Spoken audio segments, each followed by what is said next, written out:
Hello and welcome to the Columbia Daily Tribune's Behind the Stripes webcast. This is sports editor Joe Walljapser along with Tribune football beat writer Dave Matter.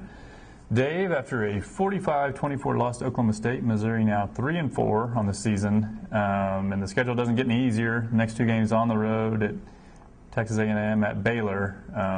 Missouri's got to somehow get to 6 wins to be a bowl-eligible team. Do you think this is a team that can do it? Well, if you count the Kansas game as a win, which I think every reasonable person can, that means they have to win 2 of the next 4 just to get to 6. And you've got, as you mentioned, Texas A&M and Baylor. Then you have home games against Texas and Texas Tech.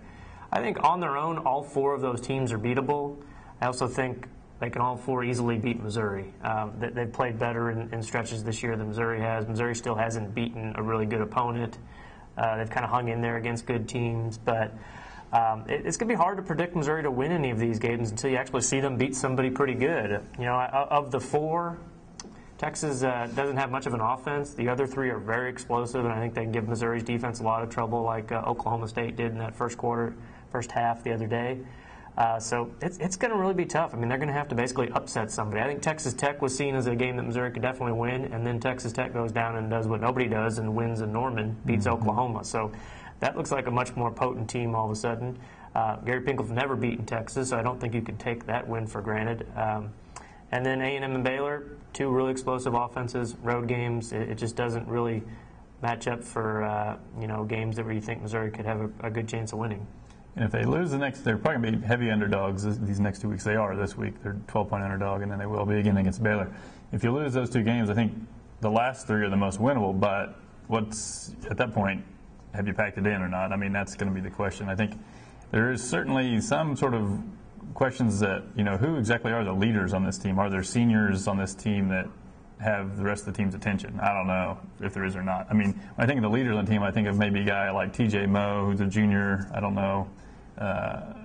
When you talk to him on Mondays, I don't know, do you get the sense that there's someone they're angry and is not going to take it anymore and is kind of grabbing everybody else by the collar? I don't really sense that from this team. They don't have that kind of personality. It's not really coming from the quarterback position, obviously, because that's just not his personality. No, and the best player on the team right now is Henry Josie, and he doesn't really have that temperament or that demeanor, really. Maybe Elvis Fisher could have been, but it's hard to lead when you're knocked out for the season with an injury. So, the dynamics on this team and the senior leadership, even though there are a lot of seniors, a lot of really experienced players, you just don't get that Lorenzo Williams type guy. You don't get that Martin Rucker or even some of the guys from last year. Chase Daniel, obviously, yeah. Well, James Franklin, on that topic, rough game against Iowa State, or against Oklahoma State. Early in the season, he really showed some promise. The game at Arizona State, he looked good. He had moments against Oklahoma, has looked good at times, but it's gotten to be a point where he's kind of become a turnover machine here.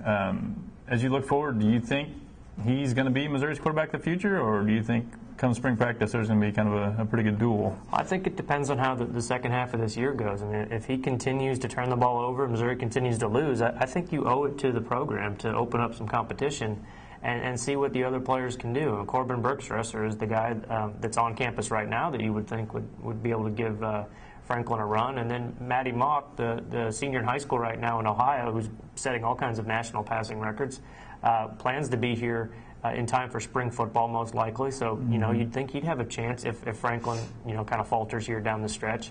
Talking to the coaches, and they seem, frustrated with Franklin because they see those flashes that we've seen. We've seen him play really well against good teams, but he just can't put it all together. And lately they say it's his footwork. They still really like his accuracy when he actually puts all the mechanics together. But he's rushing his throws even when the pass rush isn't necessarily affecting him, and that's led to some, not just the interceptions. It's the times when there's a receiver wide open and he misses them downfield and they can't capitalize when the receivers are doing what they're supposed to be doing. So I think that might be the more frustrating thing than some of these turnovers that aren't necessarily always his fault. But when you look at it, he leads the Big 12 in interceptions during conference play. And when you're shaky on defense, you're not going to win games when you're turning the ball over like they are right now. Yeah, I think he's got a lot of things going for him in terms of being a pretty good runner. He gives Missouri what they haven't had since probably for 6 years or so, which is a guy that can gain you 70 yards a game, no problem running the ball. So that helps the offense. I think he's a smart kid. I think he's going to figure it out.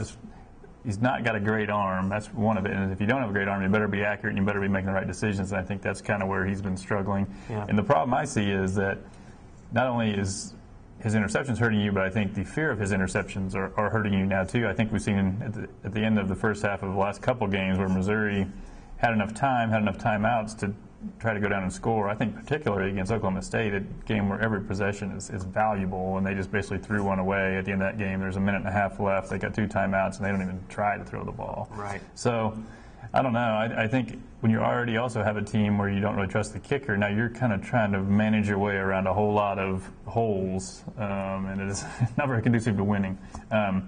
So we'll see. I mean, we've seen, just think of how far a quarterback can come in 1 year. Last year, remember Colin Klein, they would take him out of the game at when Kansas State played Missouri. He wouldn't even be allowed to be in the game when there was a pass play, and now he's one of the most effective quarterbacks in the Big 12. And he's got kind of a similar running style to James, and James is a far better passer than him, so it can work.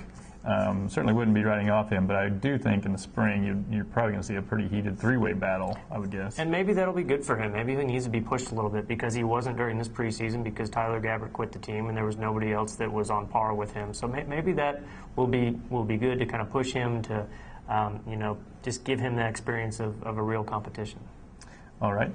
Missouri goes to Texas A&M this weekend. Any chance the season gets on track down there? They've been pretty good against Texas A&M and been pretty good in College Station. Yeah, Missouri's won 4 or 5 against them. They really got on a roll last year in that game, another morning kickoff. But A&M's a much different team than they have been since then. I think they're 9-1 in Big 12 games since that game. And their defense is playing okay.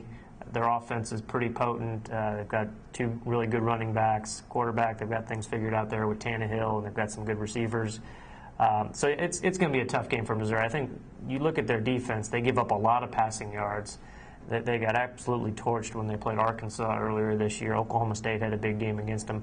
But what they do is they rush the passer really well. They lead the country in sacks. So this is a game where Missouri's got to protect James Franklin. Otherwise, they could be in a lot of long yardage situations, and we've seen all year what happens when Missouri gets in 2nd and long and 3rd and long. This offense shuts down pretty quickly, and they can do it for long stretches of a time. So I think that's the thing. If you're Missouri, you have to be really careful about is protecting Franklin from a pretty good pass rush. The one thing that you can say in Missouri's favor is that they do have a run game that has worked against every team on the schedule so far. I mean, A&M has a pretty good run defense. I don't know if they're better than Oklahoma necessarily, so I think if you're a team that can really run the ball, as long as you don't just hand it over to the other team, you ought to be able to be in a game. Yeah. So that would appear to be the recipe for winning, running Josie certainly in Franklin and trying to control the clock that way. A&M runs a standard 3-4 defense. It's not the kind of 3-4 that Missouri sees a lot of the time where they're kind of adapting to a new style. They run 3-4 all the time with big 300-pound linemen. And they're good against the run statistically, but a lot of that is because they get so many sacks. And in college football, obviously, the sack yardage counts to your rushing game, so it kind of distorts the statistics a little bit. But it's a tough matchup just because of that pass rush, like we mentioned, and playing down there in that environment is never easy unless you get up big like Missouri did last year. It was pretty quiet on Kyle Field a year ago. All right, lastly, it looks like the move to the SEC is a done deal now. We're just kind of working out a few details. Brady Deaton has not really even hit it anymore. That's kind of where they're headed. There's been a lot of talk about how Missouri will fare in the SEC football-wise, whether they can compete, whether they'll get buried. How do you think that they will fare in the SEC? Maybe like a long-term look. What needs to change, if anything, about their program to succeed? Well, recruiting's number one, and they've got to figure out some kind of blueprint for what they're going to do. Is their foothold in Texas, if you even want to call it that, is that going to be in danger now?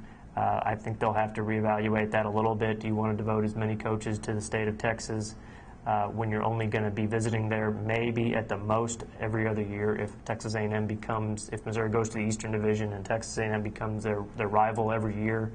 And if they're not, then you're talking about playing in the state of Texas once every 4 or 5 years. So, you might have to reshuffle your plans there a little bit. And what you're going to have to do, regardless of where you're finding kids, you're going to have to get some pretty good linemen because that's the difference that a lot of people point to in the Big 12 and the SEC, or really the SEC in any conference, is the big, powerful, strong NFL linemen that they get on both sides of the ball, frankly. And when you've seen spread offense teams from other conferences play against the SEC defenses, that's where the mismatch usually occurs. So not that Missouri spread can't work in the SEC, but you're going to have to kind of evolve things a little bit to where you can match up on the line of scrimmage. And we've seen Missouri tweak their offense a little bit this year. They're going more under center, I formation stuff at times, and running downhill more with Josie. But I think you're going to have to see more of that for this type of offense to work. And regardless of the next coaching staff and whatever their offense is down the road after Gary Pinkel retires, you're going to have to continue to recruit at that level and those type of athletes, because it's just a different breed in that conference if you want to compete and you want to win. Yeah, recruiting-wise, I would guess maybe you would try to put a coach or two in Florida. I don't know if they're in the SEC Special Eastern Division. Yeah. They maybe could have a little. I think either way you go, you're obviously not getting the pick of the litter in Texas already. That might get even tougher now that TCU is a member of the Big 12. And then if you went to Florida, you'd be all new there. They haven't recruited there before, and you're really getting kind of the leftovers. So the appeal would be maybe a kid from Florida would rather go to Missouri if it were in the SEC than go to an ACC school or something, just because the attraction of the SEC. Right. So that might make a difference. They've recruited a little bit in Louisiana. Haven't obviously gotten any premier players out of there, but that's a place where Josh Henson's from, so maybe there's a little bit of a connection there. I don't think you change your style much, other than just the changes they made to becoming a little more power football related were overdue, regardless where they were playing. And right. I think if you suddenly decide we're going to change and become a power football offense, then not only are you not going to be as talented as those great teams over there, you're also going to be trying to figure out with players that aren't built for what you're doing. So I think you keep what you're doing and just try to get a little better players. I think people talk about defensive line, especially, as they're more athletic interior defensive linemen there.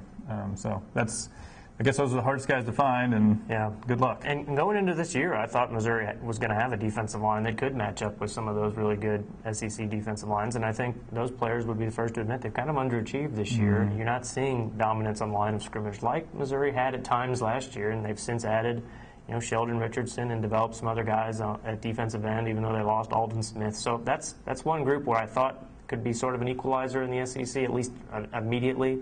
But now, not so sure. They're going to have to keep recruiting really good players to play up front.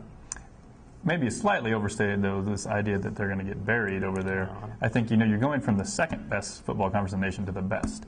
It's not like you're going from Conference USA to the SEC. I mean, it's not like you're going from AAA to the majors. It's more like you're going from the AL Central to the AL East. I mean, It's a little bit of a jump, but, the Big 12 this year's it's pretty tough. I think the two best teams in the nation are obviously in the SEC, but beyond that, I don't know if there's a huge difference between Big 12 and SEC. Missouri's kind of become a national punchline lately because they're going to the SEC, but a lot of that has to do with the fact that it just happens to be in a season Missouri's not playing very well. If this announcement were coming a year ago, right after Missouri had beaten Oklahoma and got up to number 7 in the country, whatever it was, there wouldn't be the same kind of scrutiny that you're hearing. Some of the cheap shots that some media take that just can't understand why this is happening or how they can be a good fit. Missouri, for the most part, the last 5 years has been a much better program, at least winning more games than it is right now. Is this year a fluke? Is it a trend? Don't really know yet, obviously, but it's just bad timing for Missouri to be losing games. All right. Well, tune in next week. Well, we might have some finality on the SEC issue. We'll look back on the Texas A&M game and look forward to the next week's game against Baylor.